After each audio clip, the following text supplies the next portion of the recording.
মাছ মাছ আসিফ ভাইজানক কৈছিলো যে এইটো মাছ পোহা পইচা পইচা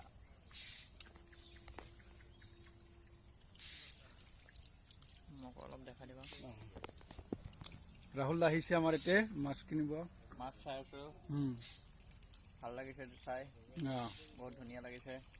ৰাহুল দাক আজি লৈ চেষ্টা আহিছোঁ কৰিম আমিও পঢ়িবৰ কাৰণে চাব আহিছোঁ জাষ্ট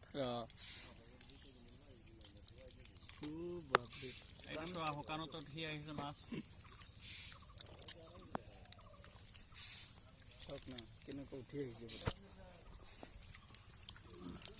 এইটো চোৱা মাছ কেনেকৈ ওপৰত গুচি আহিছে এইবিলাক দানা খাবৰ কাৰণে এটা দুটাকৈ দানা দিয়া আছে